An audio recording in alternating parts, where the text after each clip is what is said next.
तरह मेरा पुत्र ध्रुव है उसी तरह तुम भी पुत्र हो, इसलिए मेरा जी चाहता है कि तुम्हें अपने सीने से लगाओ। बेटे। हाँ माँ। तुम अपनी माँ के पास कभी मरने की बात मत कर रहा।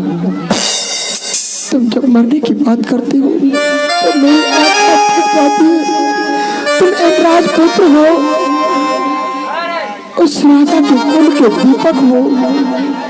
एक पल में तुम दीपक को बुझा देना चाहते हो। नहीं तेरे माँ, तुम दोस्ती करना चाहता है तो मैं तुम्हें अपने पुत्र ध्रुव से दोस्ती करा देती हूँ। क्यों नहीं माँ? लाओ बेटे, हाथ लाओ, परंतु ध्यान रहे, दोस्ती का मतलब होता है एक मित्र का जान एक दूसरे का हो जाना और दूसरे मित्र का जान एक दूसरे मित्र का हो जाना।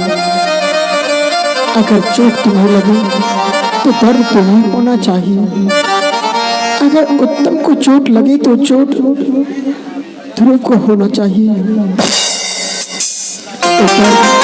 हाँ माँ।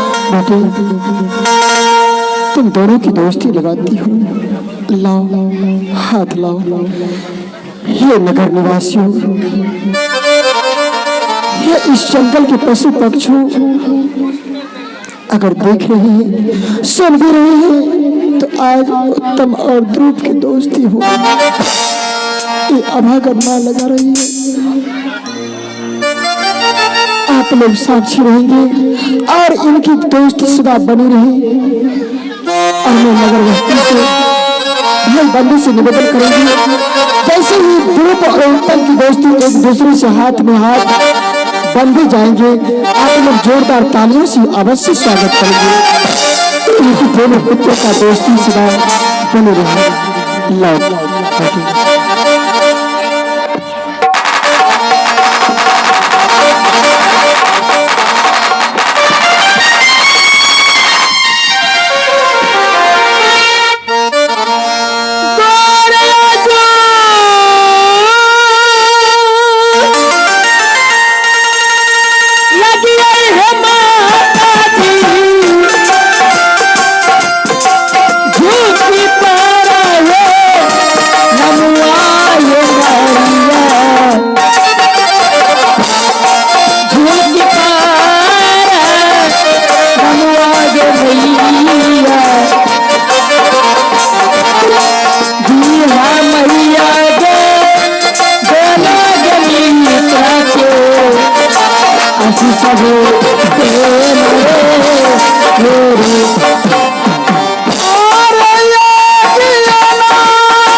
बेटी माँ, मैं तो मित्र का घर देख लिया माँ।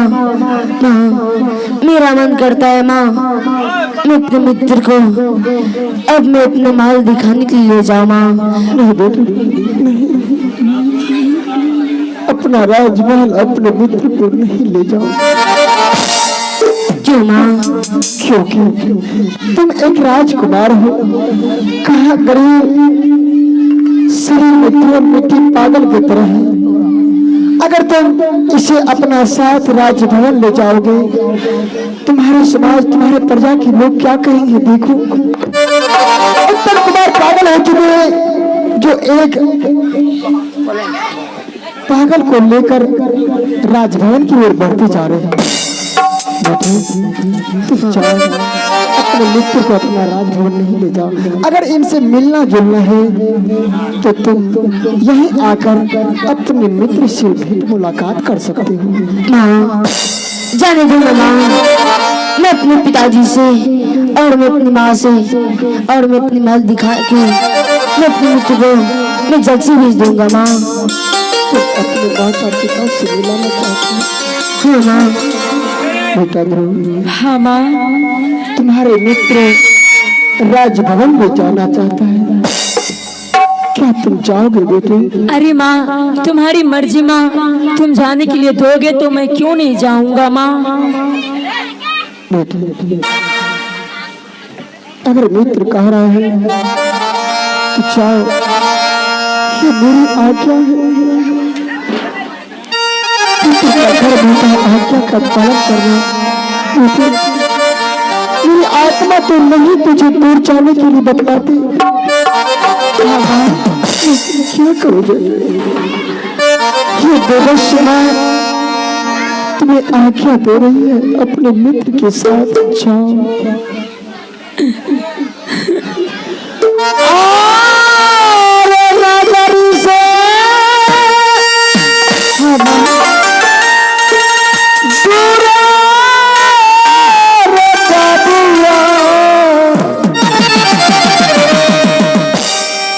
कैसे माता करत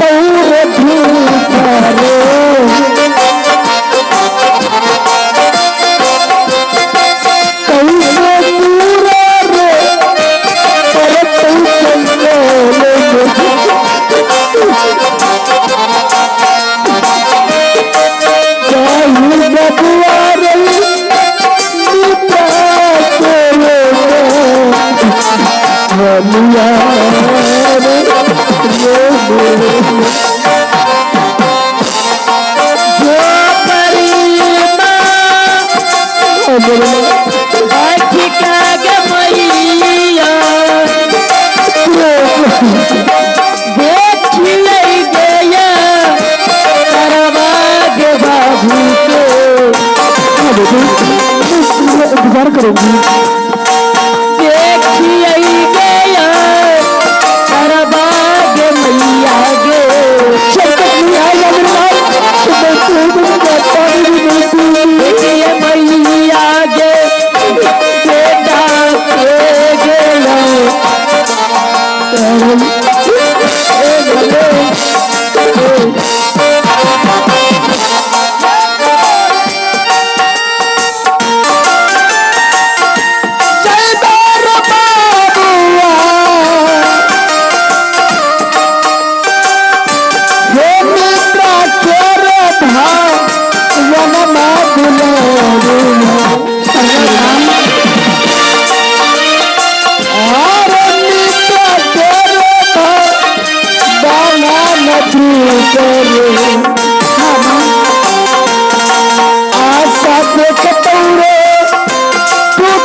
अब चलिए उत्तमपुर शहर आपका महल देखूंगा कैसा है। ठीक है मित्र जी, चलिए मित्र जी। हाँ बच्चे आओ चलिए माँ भैया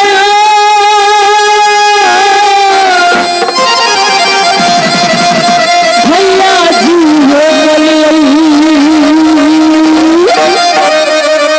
चलिए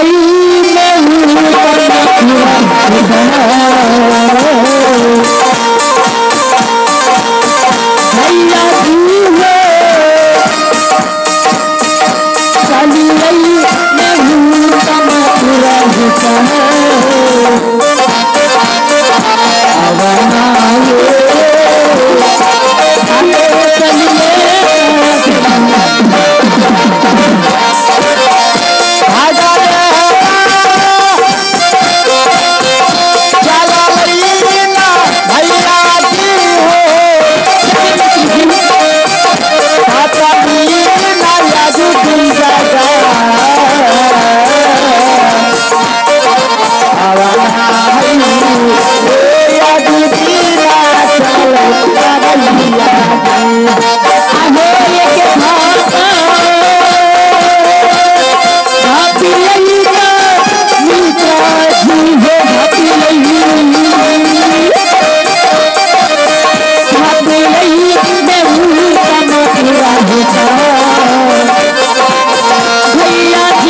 अभी तक महल नहीं आया है।